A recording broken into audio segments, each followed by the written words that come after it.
नमस्कार दोस्तों, मैं हूं रोहित निरंजन और आज का वीडियो बहुत खास होने वाला है। जो एमपी टेट वर्ग 2 की तैयारी कर रहे हैं सामाजिक विज्ञान विषय के साथ, आज अपन इस वीडियो में देखने वाले हैं 2018 का पुराना पेपर। अब आप कहेंगे कि यार क्यों गड़े मुर्दे उखाड़ना, हम भी जानते हैं, आप भी जानते हैं कि जो प्रश्न 2018 में आए थे बमुश्किल एक आध प्रश्न वही आ जाए, नहीं तो वो प्रश्न आ ही नहीं सकते। जी हाँ, बिल्कुल भी वो प्रश्न नहीं आएंगे। जानना लेकिन इसलिए जरूरी है क्योंकि हमें उन प्रश्नों का स्तर पता चल जाएगा। पाठ्यक्रम में भी बदलाव हुआ है। जो पहले विषय 60 नंबर का आता था, अब विषय 120 नंबर का आना है। तो पहले आप जो सामाजिक विज्ञान पढ़ते थे वो 60 नंबर के लिए पढ़ते थे, अब 120 नंबर के लिए पढ़ रहे हैं। ये भी बदलाव है, लेकिन जो आपका स्तर है वो वही रहने वाला है। स्तर में बदलाव नहीं होगा। जहां से प्रश्न पहले आए थे प्रश्न वहां से अब भी आएंगे, बस प्रश्न बदल जाएंगे। प्रश्नों की प्रकृति बदल जाएगी लेकिन प्रश्नों का स्तर नहीं बदलेगा। विषय जो पाठ होंगे वो नहीं बदलेंगे। शुरू करते हैं। तो आपको एक प्रश्न दिख रहा होगा बाकायदा। ध्यान रखें कि प्रैक्टिस सेट नहीं है ये, ना कुछ उद्देश्य है हमारा और अन्य। हम सिर्फ यही चाहते हैं कि आपको जानकारी मिले कि उस समय क्या पूछा गया था, तो हमें वर्तमान में क्या पढ़ना चाहिए ताकि हमें सफलता मिल सके। तो जो हमारा सोर्स है वो MPESB की ऑफिशियल वेबसाइट है। यहीं से हमने प्रश्न पत्र डाउनलोड किए हैं, आप भी जाकर कर सकते हैं। अब देखिए, पहला प्रश्न आपको दिख ही रहा था, कनिष्क के समकालीन कौन थे। तो 4 विकल्प भी हैं इसमें, अश्वघोष, कंबन, नागार्जुन, या फिर अश्वघोष, नागार्जुन, वासुमित्र, अश्वघोष, कालिदास, नागार्जुन, कंबन, बाणभट्ट, अश्वघोष। इसका आंसर भी नीचे लिखा हुआ है कि अश्वघोष, नागार्जुन और वासुमित्र जो हैं वो कनिष्क के समकालीन थे। मुद्दा ये नहीं है, मुद्दा ये है कि जो भी विकल्प दे रखे, पहले तो ये देखना है कनिष्क कौन थे, कहाँ थे, किस समय थे, उनके समकालीन कौन कौन से राजा या उनके अन्य सहयोगी हुआ करते थे। इसके अलावा जो आपको विकल्प दे रखे हैं उनके बारे में भी जानना आपको जरूरी है। तो आप क्या सीखे इससे कि हमें कनिष्क के बारे में तो पढ़ना ही है, साथ में जो विकल्प भी दे रखे हैं उनके बारे में भी पढ़ना है, क्योंकि परीक्षा बनाने वाले की दृष्टि इन पर पड़ी है तो स्वाभाविक है कि भविष्य में फिर पढ़ सकती है। दूसरा प्रश्न देख लेते हैं भैया। इसमें पूछा जा रहा है कि भारत के किस पड़ोसी देश को अरबों द्वारा सेरेंडिप के रूप में संदर्भित किया गया था। नेपाल, पाकिस्तान, म्यांमार और श्रीलंका। तो इसका जो सही आंसर है वो श्रीलंका है, लेकिन जो हमें ध्यान देना है वो नेपाल, पाकिस्तान, म्यांमार, इनके बारे में ही पढ़ना है कि क्या इनको किसी और ने, किसी अन्य देश ने कुछ और नाम दिया था या उपाधि दी थी, तो वो सब भी हमें पढ़ना पड़ेगा। वह मूल्यांकन, अगला प्रश्न यह है कि वह मूल्यांकन जो निर्देश की अवधि के दौरान छात्रों की अधिगम प्रक्रिया की निगरानी करने के लिए इस्तेमाल किया जाता है निम्न कहलाता है। योगात्मक मूल्यांकन, नैदानिक मूल्यांकन, नियोजन मूल्यांकन और निर्माणात्मक मूल्यांकन। सही इसका यह है कि निर्माणात्मक मूल्यांकन कहलाता है। यह चूंकि शिक्षा मनोविज्ञान से प्रश्न है, शिक्षा शास्त्र से प्रश्न है, तो आपको शिक्षा शास्त्र भी पढ़ना है, क्योंकि सामाजिक विज्ञान का जब मैंने सिलेबस बताया था तो उसमें भी शिक्षा शास्त्रीय मुद्दों की बात की गई थी। यहां से भी प्रश्न आएंगे। अगला प्रश्न भैया, BOD या बायोकेमिकल ऑक्सीजन डिमांड से आपका क्या अभिप्राय है। जलीय पौधों द्वारा ऑक्सीजन की मांग, जलीय पशुओं द्वारा ऑक्सीजन की मांग, ऑक्सीजन के लिए औद्योगिक मांग, जैविक अपशिष्ट द्वारा जल प्रदूषण। तो सही आंसर जो है वो जैविक अपशिष्ट द्वारा जल प्रदूषण, ये इसका सही आंसर है।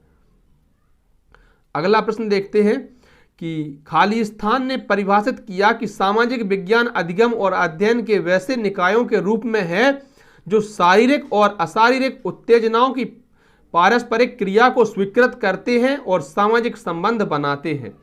4 विकल्प, जेम्स हाई, मैकाले, जॉन मेजर, विनिंग एंड विनिंग। तो सही आंसर तो इसका है जेम्स हाई, लेकिन बाकी के जो 4 अन्य 3 विकल्प हैं जैसे मैकाले, जॉन मेजर या बिलिंग एंड विनिंग, माफ करिए विनिंग एंड विनिंग, तो इनके बारे में भी पढ़ना है आपको, क्योंकि परीक्षा बनाने वाले की दृष्टि यहां पड़ी है। इसका मतलब है कि आपको इनके बारे में पढ़ना पड़ेगा। अगला प्रश्न देखिए कि शोध जो अवलोकन और परिमिति घटनाओं पर आधारित होता है और सिद्धांत या धारणा के बजाय वास्तविक अनुभव द्वारा ज्ञान प्राप्त करता है, खालिस्तान कहलाता है। तो अनुभविक अन्वेषण, सर्वेक्षण अन्वेषण, प्रायोगिक अन्वेषण या अर्थ प्रायोगिक अन्वेषण। तो जो इसका सही आंसर है वो है अनुभविक अन्वेषण। तो ये शिक्षा शास्त्रीय मुद्दों को लेकर इसमें प्रश्न आए हैं। ये 2 प्रश्न हो गए ना इस तरीके के। देखते हैं कितने आते हैं। 60 नंबर के पेपर में कितने आते हैं, तो 120 के में कितने आ सकते हैं, आप हम लोग इससे भी अंदाजा लगा सकते हैं। अगला प्रश्न देखिए कि सेलिगन मैन के अनुसार नैतिकता और शिक्षा इसमें शामिल होते हैं। अर्थ सामाजिक विज्ञान, सामाजिक अध्ययन, शुद्ध सामाजिक विज्ञान, सामाजिक निहितार्थ वाला विज्ञान। तो इसका जो सही आंसर है वो अर्थ सामाजिक विज्ञान है। लेकिन आपको सामाजिक विज्ञान के भेद भी पढ़ने पड़ेंगे कि सामाजिक विज्ञान, अर्थ सामाजिक विज्ञान क्या है, सामाजिक अध्ययन क्या है, सामाजिक निहितार्थ वाला विज्ञान क्या है, पढ़ना पड़ेगा कि नहीं पढ़ना पड़ेगा। निम्न में से कौन एक नाटक प्ले नहीं है? भास द्वारा प्रतिज्ञा योगेंद्रायणम, हाल द्वारा सप्तशती, भवभूत द्वारा उत्तर रामचरित, या शूद्रक द्वारा मृच्छकटिका। तो ये तो हिंदी साहित्य का प्रश्न लग रहा है मुझे, इसमें क्या कर रहा है। हालांकि इसका सही आंसर है हाल द्वारा सप्तशती। लेकिन देखिए इस तरीके के प्रश्न आ जाते हैं। तो जो प्रश्न आप देखते चल रहे हैं, अभी तक लगभग हमने 8 प्रश्न देख लिए हैं। अब बताइए आपको बेसिकली अपने आप से कितने प्रश्न आ रहे थे, क्योंकि यहाँ तो आंसर साथ में लिखा भी है, मैं भी बोलता जा रहा हूं, वो अलग चीजें हैं। आपको अपने आप से कितने प्रश्न आ रहे थे ये बहुत मैटर करता है। नहीं आ रहे थे तो भी घबराने की जरूरत नहीं है, क्योंकि अभी हमारे पास समय है। जिन विषयों से या जिन अध्यायों से प्रश्न पूछे गए हैं हम उन पर पढ़ेंगे, उन पर चर्चा करेंगे, उनका अध्ययन करेंगे। स्वाभाविक है कि पेपर में हमें इसका लाभ मिलेगा। मानक समुद्री स्तर का दाब मिलीबार में क्या होता है? 1000 मिलीबार, 1100 मिलीबार, 1013.25 मिलीबार, या 1025 मिलीबार। तो प्रश्न क्या है कि मानक समुद्री स्तर का दाब मिलीबार में क्या होता है? सही विकल्प है 1013.25 मिलीबार। राष्ट्रीय मानवाधिकार आयोग का गठन कब किया गया था?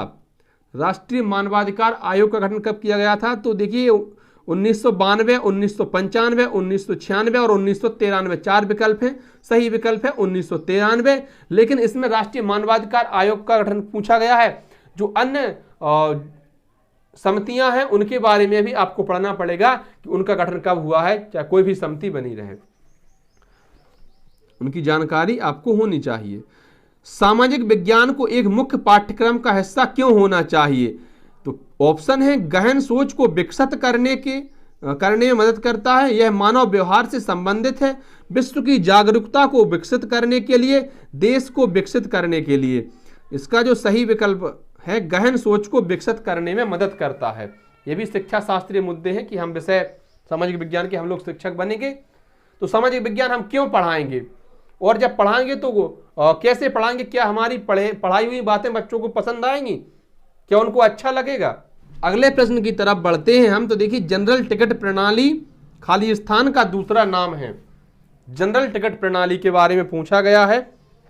4 विकल्प: बहुसदस्य निर्वाचन क्षेत्र, त्रिसदस्य निर्वाचन सदस्य, द्विसदस्य निर्वाचन क्षेत्र, या एकल सदस्य निर्वाचन क्षेत्र। इसका जो सही आंसर है वो है बहुसदस्य निर्वाचन क्षेत्र। जनरल टिकट प्रणाली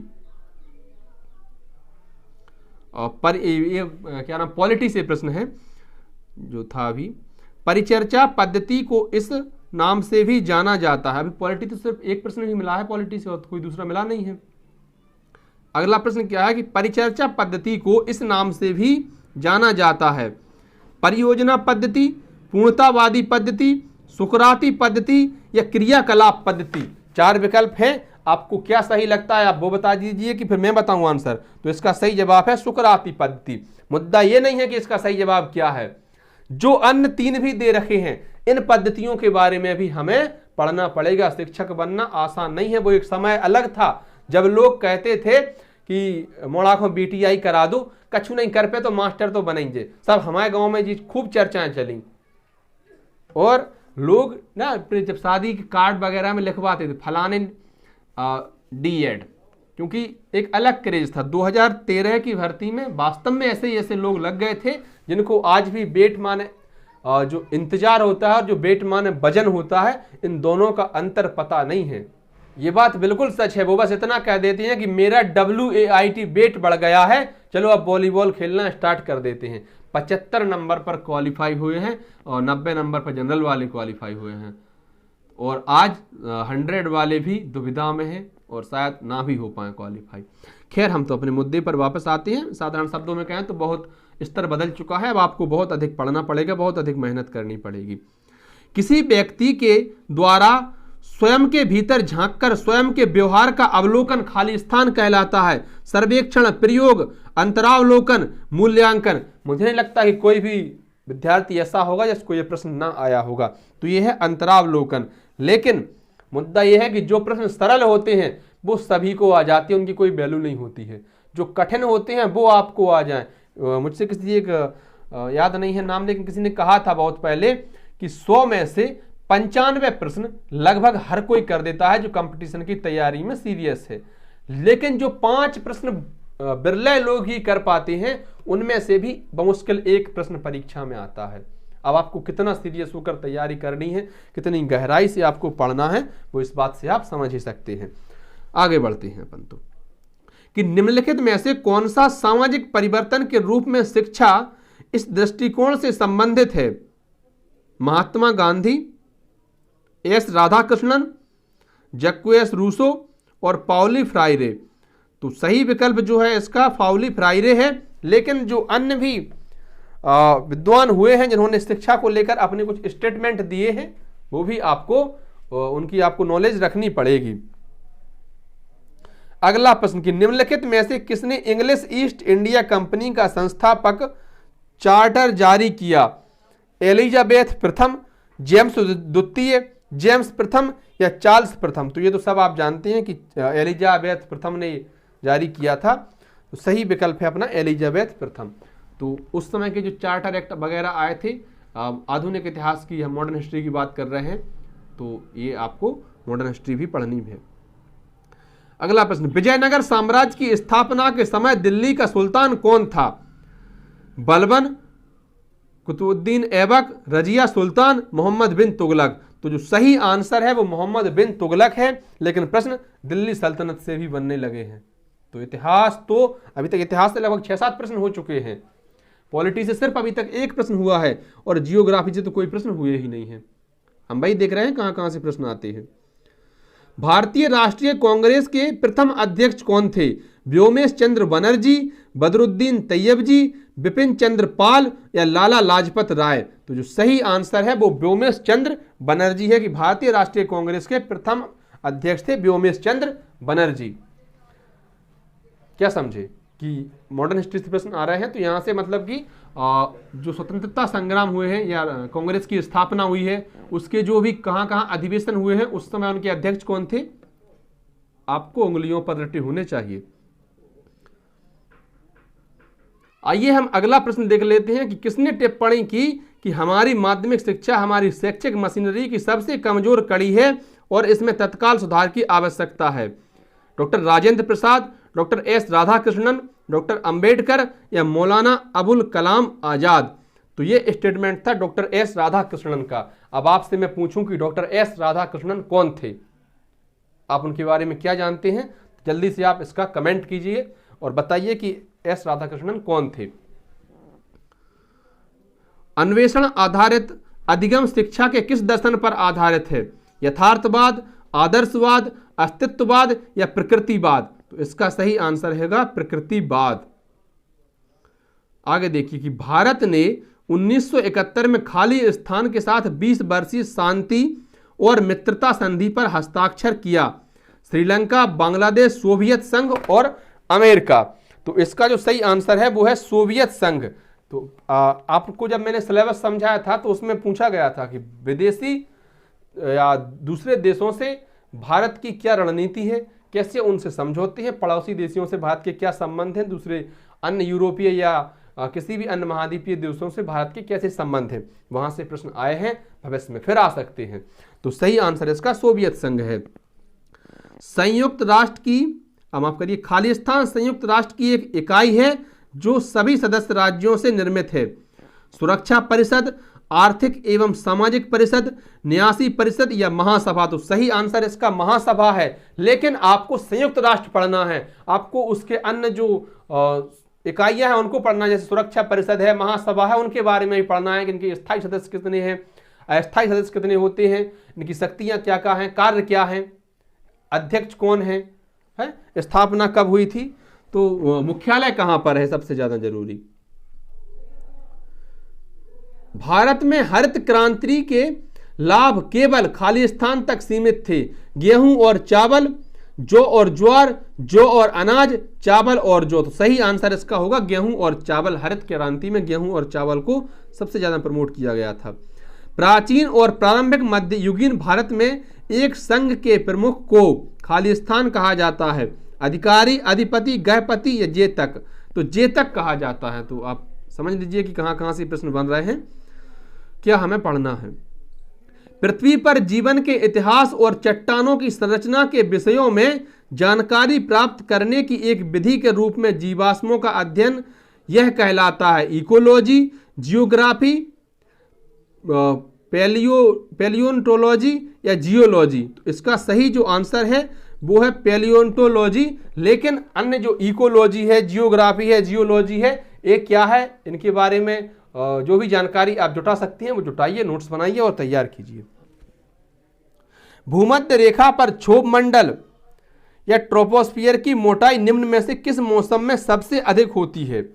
शीतकालीन, बसंत, ग्रीष्मकालीन, शरद ऋतु। तो जो सही आंसर है वो ग्रीष्मकालीन है कि गर्मियों के दिनों में भूमध्य रेखा पर क्षोभ मंडल की मोटाई जो होती है वो सर्वाधिक होती है। लेकिन आपको जो अन्य लेयर है, क्षोभ मंडल, समताप मंडल, मध्य मंडल, बाह्य मंडल, आयन मंडल, जो भी है वो सब कुछ आपको पढ़ना होगा। कहाँ विमान उड़ते हैं, कहाँ मौसम में परिवर्तन होता है, कहाँ मौसम स्थिर रहता है, कहाँ कौन सी गैसें पाई जाती हैं, सबसे ऊपर कौन है, मध्य में कौन है, सबसे नीचे कौन है, जानकारी जरूरी है। कहाँ बादल बनते हैं, ये सब कुछ प्रश्न इनसे पूछे जा सकते हैं। एक वर्ष में किसी अर्थव्यवस्था में उत्पादित अंतिम वस्तुओं और सेवाओं के मूल्य को खालिस्तान के रूप में जाना जाता है। चार विकल्प देखिए कि प्रति पूंजी आय, सकल घरेलू उत्पाद, सकल राष्ट्रीय आय, सकल राष्ट्रीय उत्पाद। तो सही आंसर इसका यह है कि सकल घरेलू उत्पाद, जीडीपी जिसको हम कहते हैं। अब ये प्रश्न आने लगे आपके अर्थशास्त्र से। उद्देश्य आधारित शिक्षण इनके द्वारा सुझाया गया है। C Norman, DW Allen, Benjamin S Bloom या डेविड क्रोडर। तो सही आंसर इसका होगा बेंजामिन एस ब्लूम। अगला प्रश्न देखिए जो कि 29वां प्रश्न है कि निम्नलिखित में से कौन अन्वेषण आधारित अधिगम का एक लाभ है? सामग्री को गहराई से समझने के लिए प्रेरित करता है। यह बहुत सारी तैयारी और योजना समय शामिल करता है। पहला और आत्मदिशा का आधार रखता है। अधिगम के लिए मस्तिष्क को उत्साहित करता है। तो इसका सही आंसर है कि यह बहुत सारी तैयारी और योजना समय शामिल करता है।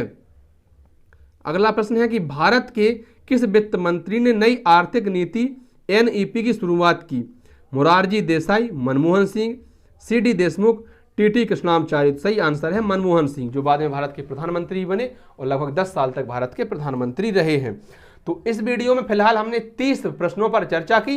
लगभग 2 प्रश्न आए अर्थशास्त्र से, एक आध प्रश्न जियोग्राफी से आए, एक आध 2 प्रश्न पॉलिटी से आए, बाकी ज़्यादातर प्रश्न हिस्ट्री से आए हैं। अगर आपका रिस्पॉन्स अच्छा रहा तो हम इस पर आगे भी चर्चा करेंगे। और रिस्पॉन्स का मतलब ये नहीं है कि बहुत सारे व्यूज आए, सिर्फ भले ही कोई 1 देखे, 2 देखें, 5 देखें, लेकिन वो देखकर संतुष्ट हैं तो उसका मतलब है कि रिस्पॉन्स आपका अच्छा है। कमेंट करके बताइए जरूर कि कोई कमी अगर इसमें रह रही है, तभी हम लोग क्लास को आगे बढ़ाएंगे। मिलते हैं नई वीडियो में नई जानकारी के साथ। धन्यवाद प्यारे साथियों।